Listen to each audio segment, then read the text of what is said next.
With metal rods now in my legs, I listened to my mother's voicemail, her voice casually announcing they were boarding a plane to Italy. The crash had left me physically shattered, but nothing compared to hearing her breezily say, "We're off to Rome with Ethan. Don't bother calling us while we're there." At the lowest point of my life, my parents walked away, choosing a vacation paid for with my money over being by my side. What they didn't realize was that their Roman getaway would eventually cost them everything. Before I explain how I turned their betrayal into a turning point, let me know where you're watching from in the comments. Hit like if you've ever had to hold your family accountable, and subscribe to hear how I cancelled more than just their return flight. I grew up in a quiet suburb of Chicago, and to outsiders, my family looked picture perfect. My father, Gerald, was a high school history teacher. My mother, Diane, managed a small bookkeeping service from home. My younger brother, Ethan, was the charismatic athlete, always in the spotlight. I was the quiet academic one, excelling in school, but never getting the same attention or praise as Ethan. Still, I believed we were a close-knit family. Dinners together were routine. Summers meant weekend trips to Lake Michigan, and holidays were big festive events with extended family. Education was always emphasized in our home. So when I earned a full scholarship to study computer science at the University of Illinois, my parents said they were proud. In hindsight, that pride seemed more about the financial relief than my accomplishment. While they never missed Ethan's basketball games, they skipped my college graduation. It conflicted with one of his tournaments. After graduating, I joined Tech Fusion, a growing software company in Chicago. I started as a junior developer and steadily climbed the ladder, eventually becoming a senior software engineer within 4 years. By age 25, I was earning a 6-figure salary. That's when our family dynamics began to shift. My parents had always struggled financially. Dad's teaching income was modest, and Mom's client base had shrunk as people moved to digital accounting tools. When I received my first big bonus, I offered to help pay off some of their credit card debt. They were emotional and grateful. Helping them felt like the right thing to do. But that one-time gesture slowly turned into a monthly obligation. Within 6 months, I was paying their mortgage. 3 months later, I was also covering their car payments. By the time I turned 26, I was supporting them entirely. They retired early, citing vague health issues. Ethan dropped out of college, moved back home, and drifted between short-term jobs, none lasting more than half a year. I was working 60-hour weeks while they enjoyed the lifestyle I was funding. They renovated their house, adding a swimming pool and an outdoor kitchen. Ethan drove a sports car I was financing. They took weekend getaways, sending me photos from luxury hotels and expensive restaurants, always captioned, "Thanks, Natalie," a phrase that started to feel empty. The strain grew when I began asking questions about their spending. When I challenged why I was paying for Dad's golf club dues, he accused me of trying to ruin his retirement. When I suggested Ethan seek full-time work, Mum defended him, saying he was still figuring things out. And I was being harsh. Despite these warning signs, I kept helping. I maintained a detailed spreadsheet. $1,000 monthly for the mortgage, $800 for each of their 2 cars, $2,000 for general household expenses, $500 toward Ethan's so-called career growth, and numerous smaller amounts for emergencies. I was sending nearly $10,000 a month to my family, leaving just enough for my modest apartment and minimal savings. 2 weeks before the accident, I finally started drawing some lines. I told them I'd need to reduce my support so I could save for a home of my own. That conversation did not go well. Mom cried, Dad shouted, Ethan called me selfish. They reminded me of all they'd done for me, how they'd supported my education, and insisted families should look out for one another. I left their house feeling guilty, but also more resolved than ever to make a change. Then the accident happened. I was driving home late from work, proud of finishing a major project, when a drunk driver ran a red light and hit my car on the driver's side going 50 miles per hour. I remember screeching tires and breaking glass, then nothing. I woke up in the hospital 2 days later. The injuries were serious. Both legs were broken, requiring surgery and metal rods. I had 4 fractured ribs, a concussion, and internal bleeding that needed emergency intervention. Doctors said I was lucky to be alive, but recovery would be long and painful, involving multiple surgeries and extended rehabilitation. In those first hazy hours after waking up, my instinct was to call my family. I asked the nurse if they had been informed. She said they had come briefly while I was unconscious, but left no note about returning. I called them, but all my calls went straight to voicemail. It wasn't until the next morning that I received the message that would change my relationship with them forever. The room was silent except for the steady beep of the machines when my phone buzzed. I assumed it was someone from work checking in. Holding the phone awkwardly in my less injured hand, I put it on speaker. Raising it to my ear was too painful, and pressed play. What I heard confirmed everything I feared. "Hi, sweetheart, it's Mom." My mother's voice came through the speaker, light and almost excited. "Your dad and I just wanted to let you know we're at the airport, getting ready to board our flight to Rome. We've been planning this trip for months, and now that Ethan's between jobs again, we thought we'd bring him along too. The doctor said you'll be in the hospital for a while anyway, so we figured, why stay in Chicago when we could be seeing the Colosseum?" In the background, I heard my father's voice. "Tell her not to call us. Roaming's expensive." My mother continued, as if reading from a script. "Gerald says not to bother calling while we're in Rome. International charges are ridiculous, and we'll be busy sightseeing anyway. We'll be back in 3 weeks. If it's urgent, the hospital has our email." Then came laughter I immediately recognized. Ethan's. "Thanks for the spending money, ciao Bella," he added jokingly. The message ended. I stared at my phone. In silence, the medication dulling everything except the wave of pain spreading through my chest. They had gone to Italy. While I lay in a hospital bed with metal rods in my legs, cracked ribs, and internal injuries, they had left and taken Ethan with them. An hour later, Dr. Monica Lewis came in to check on me and found me in tears. I hadn't pressed the morphine button in hours. Some part of me felt I deserved to hurt. Dr. Lewis gently upped my medication and sat beside me, her expression warm but serious. "Family?" she asked softly. I nodded, unable to respond. "I've been a trauma surgeon for 15 years, she said calmly. "I've seen all kinds of family reactions. Some stay by their loved ones constantly. Others struggle with being around pain. But this..." She trailed off, choosing her words. "They went to Italy," I whispered, "on vacation. With my brother?" For a moment, her professional calm cracked. Her eyes widened, just briefly. "I'm so sorry, Natalie." Word spread quickly through the hospital. The nursing staff became more attentive, stopping by even outside their scheduled rounds. One nurse, Riley Thomas, started spending her lunch breaks with me, lightening the mood with funny stories and tales of her 3-legged rescue dog.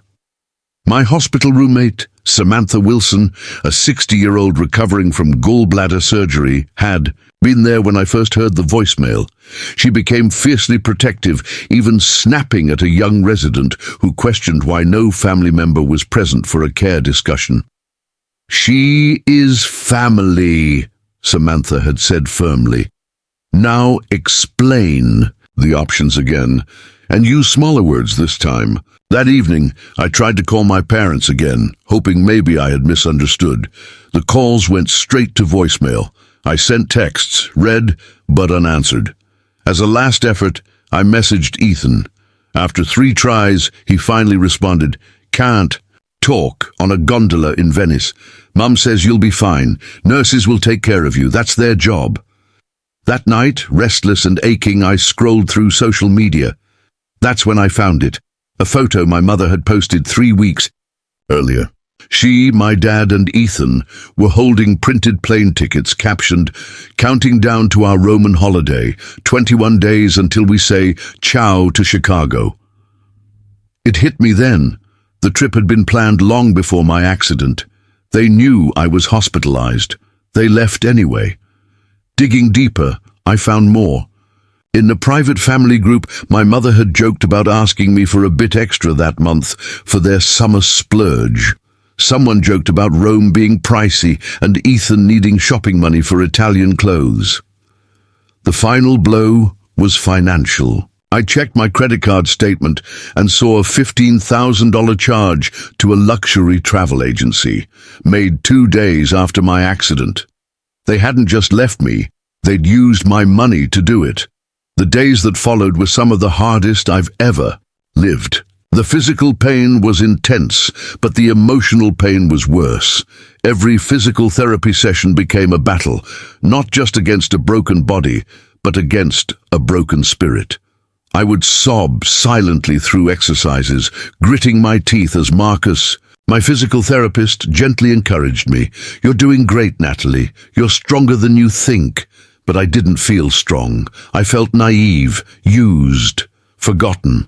As I slowly regained mobility, memories of earlier disappointments surfaced. Like old wounds breaking open, I remembered my 16th birthday, when my parents promised a nice dinner, only to cancel last minute because Ethan had a scrimmage. I sat alone, opening my own gifts, a store-bought cake in front of me. I remembered college parents' weekend. They skipped it because it clashed with my dad's golf tournament. "You understand, right, honey? You've always been so independent," my mom had said. There was even my appendectomy 3 years ago. They visited briefly in recovery, then left. Within an hour of my appendectomy, my parents had explained, rather casually, that they couldn't stay long. They had tickets to a concert they'd been looking forward to for months. "It's just an appendix," my mother had said, waving off my concerns. "It's not like you're dying." Those memories came flooding back now, one after another, each one cutting deeper than the last. It wasn't just the accident. This was who they had always been. I had simply been making excuses for them my whole life. The people around me at the hospital slowly stepped in to fill the emotional space my family had abandoned. Riley, the kind nurse who'd started eating lunch in my room, began bringing me homemade meals, saying the hospital food was slowing down my recovery. Dr. Lewis checked on me daily, even when I wasn't on her schedule. Walter, the night janitor, an elderly man with a limp and a gentle smile, stopped to chat every evening about his grandkids. Sometimes he'd smuggle in cookies from the staff. A break room. Samantha, my old roommate, had been discharged weeks earlier, but she returned twice a week with gossip magazines and audiobooks to help pass the time. "My daughter thinks I'm at bridge club," she said with a wink. "But honestly, I'd rather be here. You remind me of her, except she wasn't half as tough. I didn't feel tough. I felt like a shell, empty, just going through the motions. Inside, I was still that 16-year-old girl blowing out candles alone." Meanwhile, my bank accounts were draining faster than my energy. Though my insurance covered most of the medical expenses, the out-of-pocket costs were piling up. Deductibles, co-pays, rehab supplies. And I was still, without thinking, transferring money to my parents every month. I hadn't had the emotional strength to stop. To make things worse, their Italian vacation was unfolding publicly online, one glamorous post at a time. There were photos of my dad and Ethan eating gelato near the Trevi fountain. My mom, in new designer sunglasses, posed outside upscale boutiques. Ethan stood grinning beside a rented Vespa in a brand new leather jacket. Captions like "Living la Dolce Vita" and "When in Rome" filled the screen. No mention of me. No sign of concern. Not even a passing thought for their hospitalized daughter. The turning point came one night, 3 weeks into my stay. The pain medication wasn't working. I couldn't sleep. At 3 a.m., I scrolled through their vacation album again. Mostly out of habit, like poking a bruise. And then I saw it, a photo of the three of them, Mom, Dad, and Ethan, dining at an elegant rooftop restaurant with the Roman Forum glowing in the background. All three held champagne glasses in a toast. The caption read, "To freedom and new beginnings." Something inside me snapped. I hurled my phone across the room. It hit the wall with a sharp crack and shattered, just like the last illusion I had about my family. The night nurse, Patricia, came running in. She found me sobbing, my entire body trembling. I couldn't catch my breath. "They don't love me," I gasped. "They never did." She didn't try to talk me out of it. She didn't offer cliches or soft lies. She sat beside me and took my hand, letting me cry until there were no more tears left. Finally, when I could breathe again, she spoke. Her voice was low and steady. "You know what I think?" she said. "I think anyone who would leave their daughter in a hospital to go on vacation doesn't deserve her tears, and they damn sure don't deserve her money." Something clicked. She was right. They didn't deserve my tears, or my savings, or my guilt. Most of all, they didn't deserve the power I'd handed them over my life. As the first light crept through the blinds, I made a decision. I was done. Done being the good daughter. Done being their ATM. Done hoping they'd wake up and treat me like I mattered. The next morning, I asked to speak with a hospital social worker. Jessica Martinez arrived that afternoon. She was sharp, no nonsense, but kind. She had warm eyes and a legal pad full of resources. I told her everything, my voice stronger than it had been in weeks. When I finished, she looked me dead in the eye and said, "Natalie, what you're describing is emotional abuse and financial exploitation. The fact that it's your family doesn't make it okay. If anything, it makes it worse." She helped me see the patterns I had missed or refused to see, the guilt trips, the way they isolated me from outside relationships, the way they turned love into a transaction and care into control. Jessica gave me reading material on codependency and family trauma and connected me with a therapist who specialized in both. "Recovery isn't just physical," she said. "Sometimes the emotional healing takes even longer." Next, I called Marcus Bennett, a financial advisor a doctor had recommended. He showed up the following day, laptop in hand, fuming by the time I finished explaining. "Let's get a look at this," he said grimly, opening spreadsheets and pulling up my accounts as I gave him login info. The picture that emerged was worse than I imagined. Not only were the monthly payments draining my income, but there were also credit card charges I hadn't approved. My parents had full access to most of my financial accounts, a system I had set up years ago to make paying their bills easier. They had taken that access and used it to fund their lifestyle.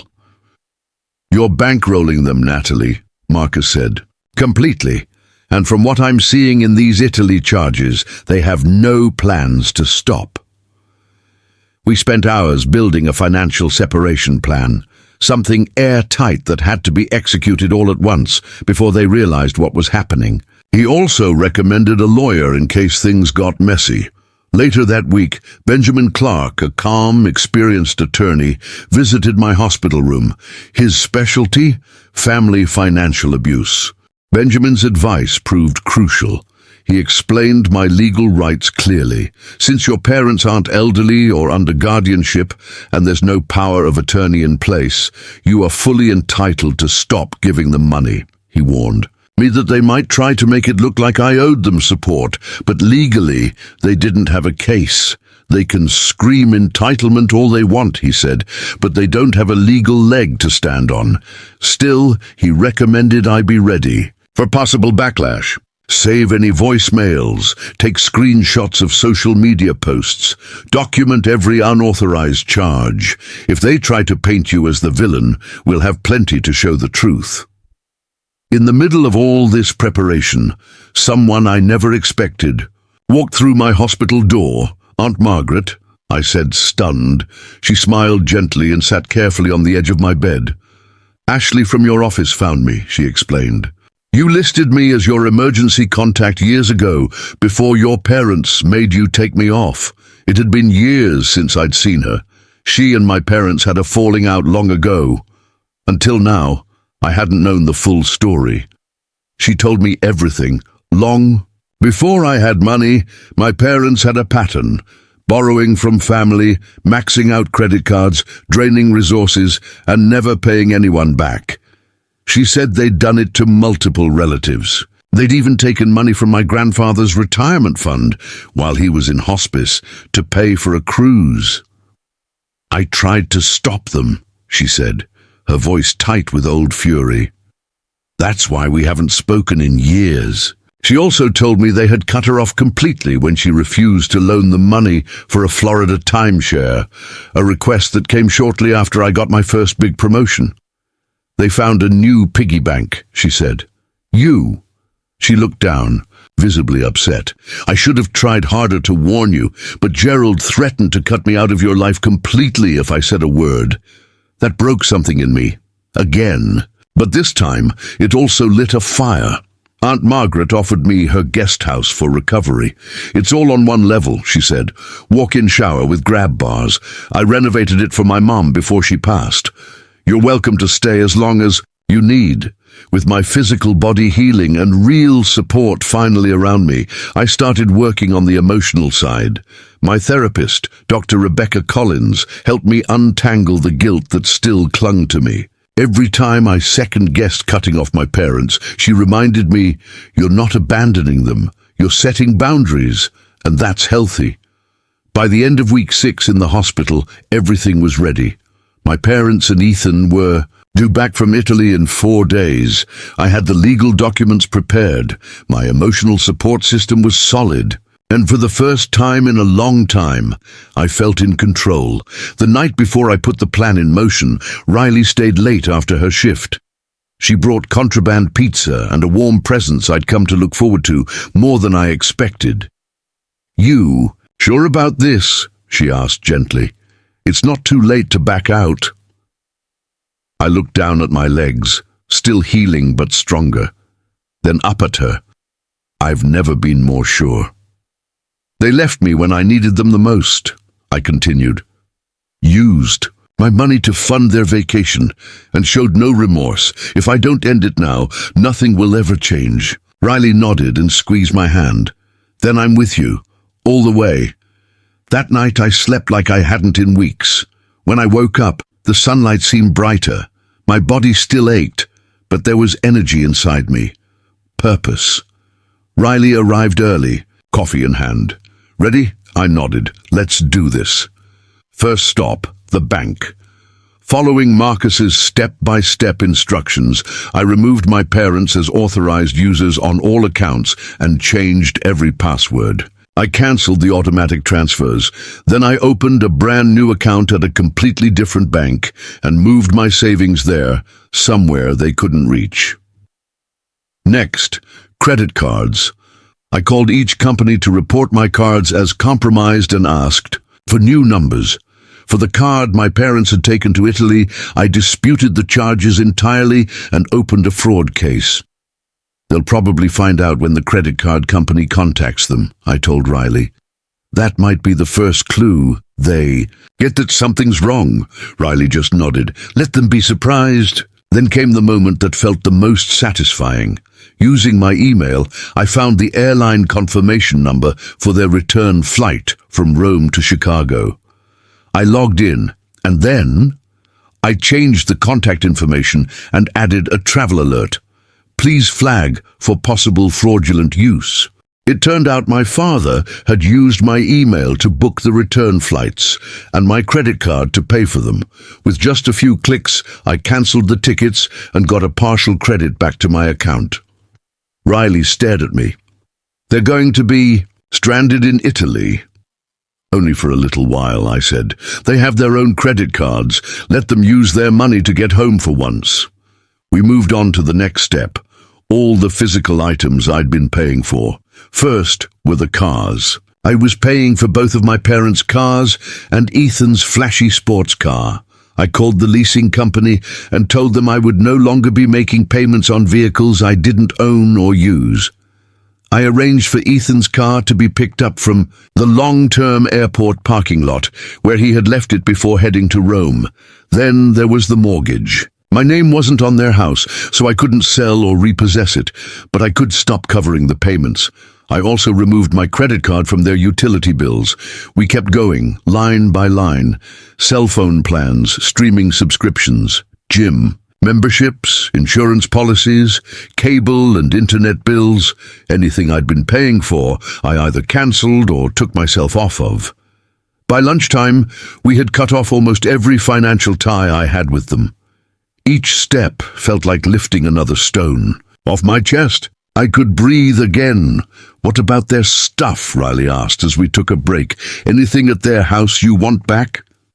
I thought of the pearl necklace my grandmother had left me, the one my mother had borrowed years ago and never returned. There were also important documents and keepsakes in my old bedroom that I didn't want to lose. "I do," I admitted. "But I can't exactly walk in there like this," I added, motioning to the braces on my legs. Riley grinned. "What if you had help? I'm off tomorrow. My brother has a truck." The next morning, while my family was still sipping espresso, in Florence, unaware that their world was about to implode, we made our move. The hospital granted me a day pass. Armed with a portable wheelchair and a lot of determination, Riley, her brother Danny and I drove to my parents' house. I still had a key. The security code hadn't changed. We entered legally, sticking to the list Benjamin, my lawyer, had helped me create, taking only items that were legally mine. We started with the basics: birth certificate, social security card, old passports, tax records. Then came the more personal things: photo albums from childhood, trophies and awards my parents had stuffed in storage, gifts from friends they had once called junk. In my mother's jewelry box, I found my grandmother's pearls, the ones she had worn on her wedding day and had explicitly left to me in her will. "She wore this to a charity gala last year," I muttered, holding up the necklace. Posted it on Instagram, said it was a family heirloom, like it wasn't mine. In my father's office, I found financial records confirming everything Aunt Margaret had warned me about. There were unpaid loans from family, overdue bills, even a second mortgage I hadn't known about. They'd built a mansion of lies on a foundation of debt, and lately, I'd been the one holding up the roof. But the biggest shock came from Ethan's room. In his desk drawer, I found brochures for retirement communities in Florida, paper-clipped to a handwritten budget. They had written out exactly how much money they would need from me every month to make their early retirement dream happen. They weren't just draining me, they were planning their future around my bank account. We loaded everything into Danny's, a truck. As I took one last look at the house I'd grown up in, I felt nothing. There had been happy moments there, but they'd been buried under so much pain, so many lies. It wasn't home anymore. Back at the hospital, Riley and Danny helped me sort through my things. Aunt Margaret came by later to collect the valuables for safekeeping. "You did the right thing," she said, her eyes glistening. "It's going to be hard when they come back, but you're not alone anymore." She was right. The final step in my recovery wasn't about finances or physical therapy. It was about connection. I began reaching out to people I'd lost touch with, colleagues, college friends. I said yes to coffee dates. I made plans for dinners and walks and future weekends. I wasn't just healing, I was rebuilding. That night, I fell asleep feeling something I hadn't in a long time: peace. And then, 3 days later, the storm hit. I woke up at 2 a.m. to my phone vibrating non-stop. Notifications, messages, missed calls. My family had tried to check into a hotel in Florence, only to find all their credit cards declined. When they tried to log into their bank accounts, they had discovered what I'd done. When they tried to contact me, they found themselves blocked on every platform except email. I'd left that open intentionally so I could document whatever came next. The first emails came in fast, angry, accusatory. "What the hell do you think you're doing? Fix this immediately." Dad, is this some kind of sick joke? We're stranded in a foreign country because of you. Mom, you selfish bitch. I'm stuck in Italy with no money because of you. Ethan, by the middle of the night, their tone had shifted, still manipulative, but now more desperate. Honey, if this is about us taking a vacation while you're in the hospital, we can talk about it when we get home. But right now we need you to put the credit cards back so we can book our flights. Mom, Audrey, I don't know what's gotten into you. This isn't how family treats each other. Your mother is very upset and you know her blood pressure issues. Please fix this. Dad, and then by morning the threats came. If you don't fix this right now, don't expect to be welcome in this family anymore. Dad, I'm contacting a lawyer as soon as we get back. What you're doing is illegal. Mom, you'll regret this, I promise. Ethan, I showed the emails to Benjamin. They're flailing, he said calmly. They've lost control of you and of your finances. Stick to the plan. You're doing the right thing. I had already drafted a single reply with his help. I sent it to all three of them. I'm recovering from life-threatening injuries in the hospital where I have been for over 6 weeks. During that time, you chose to take a vacation to Italy using my credit card without my consent, after explicitly telling me not to contact you. I have reclaimed control of my finances and will no longer be supporting your lifestyle. Any threats or continued harassment will be documented and shared with authorities if necessary. I am open to discussion when you return, but only in the presence of a neutral third-party mediator. Their responses were explosive, but I didn't reply again. I stayed focused on my recovery and the confrontation I knew was coming. It took them 5 days to make it back to Chicago. They had to borrow money from friends, downgrade to economy seats, and sleep in low-budget hotels. Their rage must have been simmering the whole time. When the hospital called to tell me my family was in the lobby, demanding to see me, I looked at Riley, who had stayed the night on a cot in my room. You don't have to see them, she said gently. Not today, not ever. I need to, I said, but not alone. I've got you. I asked the nurse to allow them up and requested security be stationed nearby, just in case. Then I adjusted the hospital bed to a sitting position, took a steadying breath, and waited. They burst into the room like a thunderstorm, voices raised, accusations flying. My mother looked disheveled. My father's face was red with fury, and Ethan hung back, arms crossed, scowling. They fell quiet the moment they noticed Riley beside me, standing like a bodyguard. Who is she? My mother snapped. Tell her to leave. This is family business. She stays, I said evenly. Riley is family, the only one who's been here for me while you were sightseeing in Rome. My father exploded. After everything we've done for you, this is how you repay us, cancelling our flights, cutting off our funds, embarrassing us with our friends who had to wire us money. Embarrassing you, I repeated, voice rising. With the anger I had been holding in for weeks. You left me alone in a hospital after a near-fatal car crash so you could take a vacation with my money, and you're worried about embarrassment. We had that trip planned for months. My mother said, arms folded. We couldn't just cancel everything because you had an accident. The doctor said you'd recover. I might not have, I said quietly. I could have died while you were posing by the Trevi fountain. Did that ever cross your mind? There was a flicker of something, guilt, in my mother's eyes. But it vanished as quickly as it came. You're being dramatic, she said.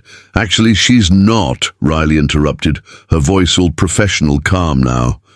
Audrey had internal bleeding. She needed emergency surgery. There were complications. At one point, the doctors considered putting her in a medically induced coma. Where were you when we needed a family member to make decisions? Oh, right, eating gelato in Venice. They were stunned into silence for a moment. Then Ethan sneered, This isn't about the accident. This is about money. You've always been selfish with your success. God forbid you share with the people who raised you. Share. I laughed bitterly. Ethan, I've paid for everything. Your car, your bar tabs, your career development courses that you skip, the roof over your head, the food on your plate. I haven't been sharing. I've been funding your life. We're your parents, my father snapped, as if that was enough. Of course you should support us in retirement. You're in your early 60s and healthy, I said. Most people your age are still working.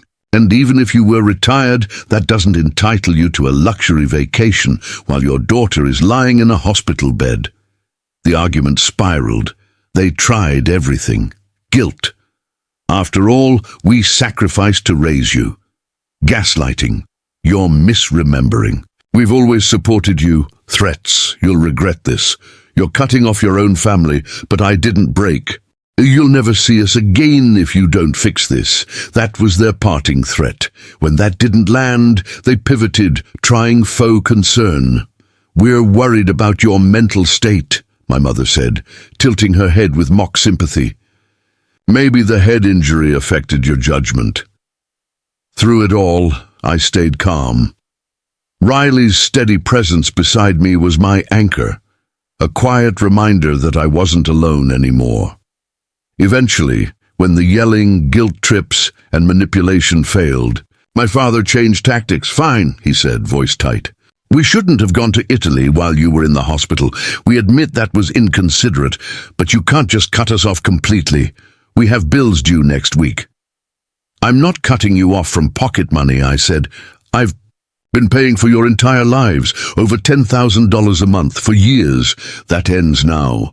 The color drained from my mother's face. But the mortgage, the cars. You'll need to downsize, I said. Sell the house, get jobs, live within your actual means like everyone else does. Jobs? My father sputtered, outraged. At our age, this is ridiculous. I looked directly at Ethan. I found the Florida retirement community brochures in your room. Were you planning to tell me before or after you had me sign the checks? They exchanged guilty glances, silent confirmation of what I already knew. You were using me, I said, and for the first time my voice cracked, not just financially but emotionally. You took and took and took, and the one time I needed you, you abandoned me for a vacation that I paid for.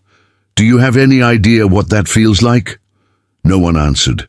The silence was heavier than the shouting. Then my mother, ever the strategist, softened her voice. Audrey, honey, we love you. We've always loved you. We made a mistake with the timing of the trip and we're sorry. But don't throw away your family over one bad decision. I looked at her, really looked, and I didn't see a mother anymore. I saw a woman who had grown addicted to manipulation, who had come to expect that love and money were the same thing. And for the first time, I saw my part in it. How I'd let this go on far too long. It wasn't one bad decision, I said, quietly. It was a pattern, 1,000 little choices that showed me exactly where I stand with you, and now I'm making my choice. Riley handed me the folder we had prepared. Inside were the documents Benjamin and I had worked on for weeks. These are the terms under which I'm willing to have a relationship with you going forward. I handed the folder to my father. I will no longer provide financial support, beyond a one-time transition payment to help you adjust. I will consider attending family events if my boundaries are respected. I'm open to rebuilding something, but only with professional mediation, and only if there is genuine effort, made by everyone. He flipped through the pages, his expression growing darker with each clause. This is insulting, he said at last. We're your parents, not business associates. These are my terms, I said, voice steady. Take them or leave. Them, my mother's jaw tightened, and if we leave them, I met her eyes. Then you leave me for good this time. They stormed out, hurling insults and threats as they went. Ethan lingered in the doorway, hovering like a shadow. They'll lose the house, he said, not quite meeting my eyes. Where am I supposed to go? You could try getting a job, I said gently. Being an adult, it's what most people do at 24. He muttered something about loyalty, then turned and followed them. When the door finally shut, I collapsed back against the pillows, drained but strangely at peace. Riley took my hand. "You did it," she said softly. I stared at the ceiling for a moment before answering. "I feel sad," I admitted, "but also free." The months that followed were challenging, but transformative. My physical recovery progressed steadily, marked by tiny victories that felt monumental. The first time I stood using the parallel bars. The day I managed 3 steps with a walker. The morning I showered without assistance. Each one wasn't just a sign of physical healing, it was an act of emotional reclamation. The situation with my family evolved too in ways I never expected. As predicted, they had to sell the house. They couldn't make the mortgage payments without my support. My father, after weeks of angry emails and a particularly venomous voicemail about ungrateful children, eventually found a job, teaching history at a local community college. My mother, perhaps facing financial reality for the first time in her life, started working part-time at a bookstore, and Ethan surprised me most. After couch surfing with friends for a month, he showed up at the rehab facility one afternoon. Awkward, defensive, but present. "I still think you're wrong about Mom and Dad," he said, shifting in the visitor's chair. "But what they said about you in the car after we left the hospital, it wasn't right." It was the closest thing to an apology I'd ever heard from him, and I accepted it. He began visiting occasionally.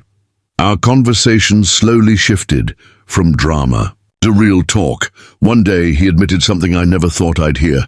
"I don't know how to do this," he said. "Be an adult. Get a real job. Live without someone bankrolling everything." I could have said, "I told you so." I could have listed all the ways I'd tried to help him before. Instead, I offered something better than money. "Tech fusions. Hiring," I said. "I know someone looking for an entry-level IT support person. I'll introduce you if you're serious." He blinked at me, unsure, but he nodded. "It's not glamorous," I told Ethan, "but it's steady work with good benefits and room to grow. I can put in a word if you're interested." He accepted. And to my surprise, he took the opportunity seriously.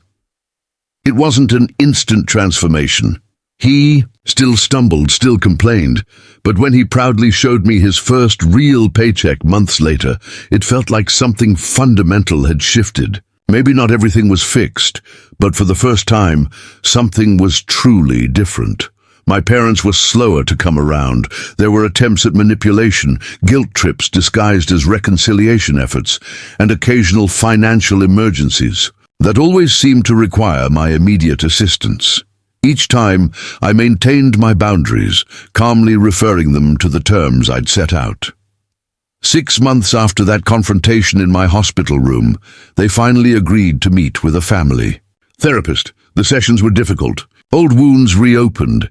Painful truths were acknowledged, sometimes bitterly, sometimes in tears. Progress was slow and non-linear, setbacks and breakthroughs coming in unpredictable waves. "Healing isn't about forgetting," Dr. Fiona Marshall, our therapist, said during one especially tense session. "It's not pretending the hurt never happened. It's about acknowledging the pain, understanding its source, and choosing a path forward with clear boundaries and realistic expectations." As my physical rehabilitation continued, I found unexpected healing in helping others. I began volunteering with the support group for car accident survivors, sharing not just the story of my injuries, but also the emotional devastation and the slow, uneven path to reclaiming your life. Every Saturday, I sat in a circle of people whose lives had been upended in an instant. We shared our stories, our small wins and private griefs. I listened, I spoke, and I realized that understanding, real understanding, can be more powerful than any medicine. The relationships I had started to rebuild during my hospital stay flourished. Aunt Margaret became a regular presence in my life. Our weekly dinners were a chance to reconnect, to rediscover the pieces of our family history that had been buried under years of dysfunction and silence. My friendships deepened too, now that I had stopped pouring all my energy into people who only took. I learned to invest in those who showed me care, kindness, and respect, people who saw me, not just what I could give. And then there was Riley. What began as a compassionate nurse checking on a battered patient had become something neither of. As expected, our first official date was a wheelchair-accessible picnic in the hospital garden. By the time I was discharged from the rehab facility, we were seeing each other regularly, slowly, steadily building something grounded in trust and quiet joy. "You know what I first noticed about you?" she asked one evening as we made dinner, together in the accessible apartment I'd rented. "What?" "Even at your lowest," she said, "you never lost your dignity. You were hurt, but never broken. 9 months after the accident, I returned to work part-time. I was grateful, deeply grateful, for an employer who had held my position and accommodated my recovery. My colleagues welcomed me back with a desk decorated in fresh plants and a card signed by the entire department. Financially, things were still tight, but for the first time in years, I wasn't bleeding money to sustain someone else's lifestyle. I could rebuild, save, plan. The irony wasn't lost on me. By ending the financial drain of supporting my parents and brother, I was finally able to invest in my own future. 1 year to the day after the accident, I hosted a small gathering in my new apartment. A ground floor unit with wide doorways and an open floor plan. Small accommodations that made a big difference on days when mobility was still a challenge. Riley was there. So was Aunt Margaret. Samantha, a nurse from the hospital who had become a dear friend, several colleagues who'd stood by me, and somewhat hesitantly, my parents and Ethan. It wasn't perfect. Conversations were sometimes stilted. Old tensions bubbled up now and then, but it was real. A new kind of family dynamic, one built not on obligation or manipulation, but on honesty, accountability, and the smallest beginnings of respect. As we shared a meal together, I looked around. The room at the faces of people who had chosen to stand by me during the darkest season of my life, and I felt a sense of peace I never thought I'd find. Later that night, after everyone had left except Riley, I stood by the window looking out at the city lights below. "Penny for your thoughts?" she asked, stepping beside me. I was just thinking. "Sometimes the worst thing that happens to you leads to the best changes," I said. "If I hadn't had that accident, if my family hadn't abandoned me when I needed them most, I might never have found the strength to break the cycle." I turned to her. I might still be working myself to exhaustion to fund their lives, still confusing love with obligation. Riley took my hand, fingers lacing through mine. "And we might never have met," I added with a smile. "That," she said, "would have been the biggest loss of all. The journey hasn't been easy. My body still aches sometimes. My heart still carries scars from the betrayal. But healing doesn't mean erasing pain. It means growing around it. It means building a life where the pain is just one part of a much larger, richer story. If you've ever had to rebuild after betrayal or draw boundaries with family who took you for granted, I'd love to hear your story in the comments. Was there a moment when you realized you deserved better? What helped you find the strength to make a change? Like this video, if you believe that sometimes the family we choose is more important than the one we're born into. Subscribe for more. Stories about resilience, self-worth, and finding strength through life's unexpected challenges. And remember, it's never too late to rewrite the rules of your relationships. It's never too late to build the life you truly deserve. Thank you for listening to my story.